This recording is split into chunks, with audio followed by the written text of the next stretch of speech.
হালকা মশলা দিই, গাঢ় ঝোল এবং কি সুন্দর একটা মাংসের রেসিপি তোমাদের সাথে শেয়ার করব, যেটা দেখতেই পাচ্ছ এত সুন্দর লোভনীয় ছিল এবং ঝোলটাও এত সুন্দর গাঢ়। তো বেশি মশলাও দেবো না, সিপ আদা, জিরে, লঙ্কা আর হচ্ছে কি রসুন, এটা তো লাগবে কমন। আদা রসুন ছাড়া তো মাংস হয় না। আর তাতে একটু জিরে দেবো, দুটো শুকনো লঙ্কা দেবো, দুটো কাঁচা লঙ্কা, আর হচ্ছে কি তোমার পেঁয়াজ। তো এটা তো কমন, কিন্তু বেশি মশলা ছাড়া না, বেশি মশলা দিই না, কম মশলাই মাংস রান্না, গাঢ় ঝোল। তার জন্য আলুগুলোকে ভেজে নিচ্ছি। আর মশলাটা তোমাদের দেখাতে পারিনি, তার জন্য সরি, কেননা আমি মেয়েকে দিয়ে মশলাটা করতে পাঠিয়ে দিয়েছি, ওই জন্য তোমাদের দেখাতে পারলাম না। দেখেন আলুটা ভেজে নিচ্ছি একটু লাল লাল করি। তারপরে পেঁয়াজ কুচি করে রেখেছি। মশলার মধ্যে সেরকম কিছুই আমি ব্যবহার করি না, একটু শুকনো লঙ্কা গুঁড়ো, হলুদ, লবণ, আর কাঁচা মশলার মধ্যে হচ্ছে আদা, জিরে, লঙ্কা আর রসুন। এই কটা মশলা হলেই আমার যথেষ্ট মাংস রান্নার, এবং খেতে খুবই সুস্বাদু হয়। এবং কালারের জন্য একটু শুকনো লঙ্কা ব্যবহার করব। তো এইভাবে রান্না করে খাবেন, দেখবেন যে এত সুন্দর, এইভাবেই প্রত্যেকবার রান্না করে খাবেন, মানে এত সুন্দর লাগে। তো ওই জন্য এখানে আমি আলুগুলো প্রথমে ভেজে নেব, এই জন্য কড়াতে আলুগুলো বসে দিয়েছি।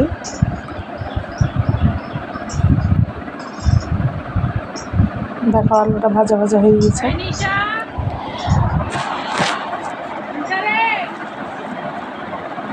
এখন আলুগুলোকে তুলে নিব, কেননা আলু বেশ অনেকটাই দেখো লাল লাল লাল লাল হয়ে এসছে। বেশি একবারে ভাজলেও হচ্ছে কতটা লাগে না, নর্মালি একটু করে আমি ভেজে নিলাম। একবারে লাল করলেও ভালো হয়, কিন্তু সব মাংসতে তো একবারে লাল লাল দেওয়া যায় না, কেননা আলুটার একটা কালচে টাইপের একটা রঙ হয়ে যায়। এই জন্য আমি একটু থাকতেই তুলে নিলাম। এবার এতে দিয়ে দেবো পেঁয়াজ। আমি কোনো গরম মশলা ব্যবহার করছি না এখানে। জানি গরম মশলা দিলে মাংসর একটা আলাদা স্বাদ হয়, কিন্তু গরম মশলা ছাড়াও মাংস খাওয়া যায়। ওই জন্য আজকে তোমাদের সামনে দেখাচ্ছি যে হালকা মশলায় মাংস রান্না, এরকম ঘরোয়া মশলা। এটা যে আদা, দারচিনি, এলাচ, লবঙ্গ, হ্যান ত্যান, গোলমরিচ এসব ছাড়াও মাংস রান্না করা যায়, এবং সেই মাংস খেতে দুর্দান্ত, খুব সুন্দর লাগে। এবং অল্প মশলা দিলেও ঝোলটা গাঢ় কীভাবে করা যায়, এটা তারই একটা রেসিপি। এখন দেখো পেঁয়াজগুলো বেশ অনেকটাই হয়ে গেছে, তাও পেঁয়াজটাকে আমি একদম ভাজবো, কেননা একদম একটু লাল লাল করবো। এই অবস্থায় দিলে পরে পেঁয়াজগুলো কী হবে, মানে ঝোল গাঢ় হবে, কিন্তু পেঁয়াজের যে একটা মানে ক্রিস্পি ক্রিস্পি ভাব, এটা মানে আসবে না। একটু পেঁয়াজটা যদি মচমচে করে ভাজি দেওয়া যায়, সেই মাংসটা আলাদা স্বাদ হয়। মিডিয়াম ভেজে দিলে তার আলাদা স্বাদ হয়, এবং কাঁচা পেঁয়াজ দিলে তার আলাদা স্বাদ হয়।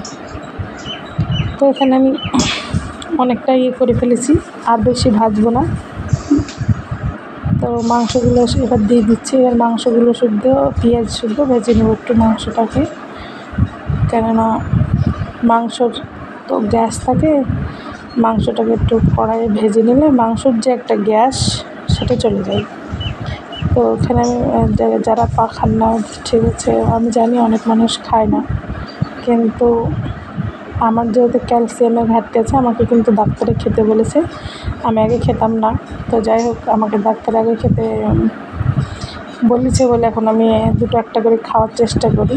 তো আমার ছেলে মেয়ে কেউই পছন্দ করে না, এবং আমার বর তো দেখতেই পারে না, তো ওদেরকে লুকিয়ে হচ্ছে এগুলো দিই, তারপর তখন করি, তখন তুলে নিই। যেহেতু আমাকে খেতে বলেছে ক্যালসিয়ামের ঘাটতি, আমাকে তো ডেলি দুটো স্যুপ বানিয়ে খেতে বলেছে, আমি তো খেতে পারি না। তো ভাবি যে মাংসের সাথে একটু করে যদি দেওয়া যায়, তো কেউ ভাববেন না এখানে মাংসতে মানে একটা পাটের ফসে ছিল, যেটা তুলে ফেললাম। তো মাংসটাকে একটু ভেজে নিলাম। এবার মাংসটা ভাজা হয়ে গেলে এবার মশলাগুলো হচ্ছে কি এক এক করেই তোমার দিব। তোমরা দেখতে পাবো, তোমাদের সবার সামনেই হচ্ছে কি দিব, কিন্তু মশলাটা বাটার সময় তোমাদের আমি দেখাতে পারিনি, তার জন্য সরি। কেননা আমি মশলার মধ্যে কিচ্ছু ব্যবহার করিনি, একবার বলে দিয়েছি, তবু আরেকবার বলছি। এখানে সির্ফ আদা, জিরে, লঙ্কা এবং আদা রসুন আছে, এর বেশি কোনো মশলাই নাই। শুকনো লঙ্কা দুটো দেওয়া আছে ঝালের জন্য, আর একটু গুঁড়ো লঙ্কার ব্যবহার করবো যেটা কালারের জন্য, না দিলেও হবে যেহেতু আমরা শুকনো লঙ্কা বাটা দিয়েছি, তো অত না দিলে হবে। এর মধ্যে একটু টমেটো ছিল, সেটাও দিয়েছি, দিয়ে দেখো বেটে নিয়েছি। বেশি মশলাও নাই, দেখে মনে হচ্ছে যে অনেকটা, কিন্তু সত্যি অনেকটা না, যেহেতু কাছ থেকেই মানে দেখাচ্ছি তো মনে হচ্ছে অনেকটা মশলা, কিন্তু সত্যি কথা বলতে একটু আদা, একটু জিরে, একটুকু টমেটো, তার মধ্যে একটু এক কোয়া রসুন আছে, ব্যাস এই দিয়ে আজকে মাংস রান্নাটা করে ফেললাম।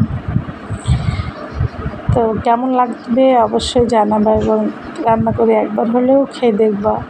যদি ভালো না লাগে তখনই আমাকে বলো, কমেন্ট করি যে দিদি মাংসটা সত্যি ভালো ছিল না। মাংসটা নির্ভর করে কষানোর উপরে, তুমি কীভাবে কষাচ্ছ আর করছো সেইভাবে, কিন্তু মাংস কখনো মশলাতে স্বাদ হয় না।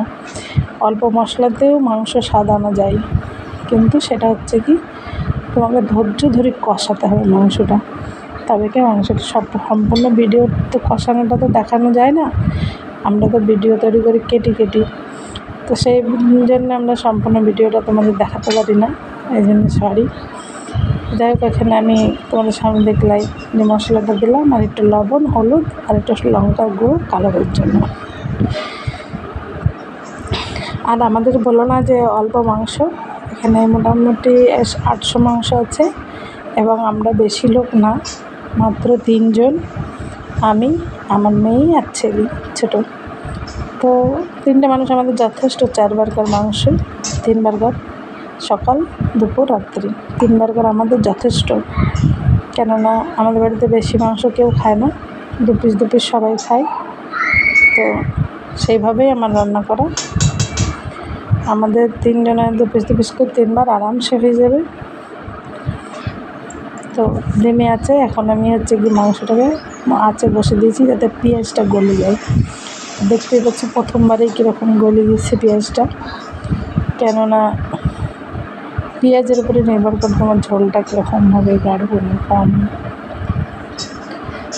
তো ওই জন্য ধিমি আঁচে দিতে হবে সবসময়। মাংস রান্না করতে গেলে হাই আঁচে দিলে পরে সেটা মাংসটা ভালো হয় না, কষানোটা ভালো হয় না, আর মাংসের মধ্যে যে জলটা থাকে সেই জলটাও বেরোনোর সুযোগ পায় না। তো যেহেতু আমি হালকা আঁচে করছি, দেখতেই পাচ্ছ কালারটা কী সুন্দর দিচ্ছে। এবং আমার রান্নাঘরটা যেহেতু একটু অন্ধকার দিকে, তো অত সম্পূর্ণ বোঝা যাচ্ছে না। আমি অনেকক্ষণ ধরে মাংসটা দেখো কষে নিয়েছি, এখন আলুগুলো দিয়ে দিলাম।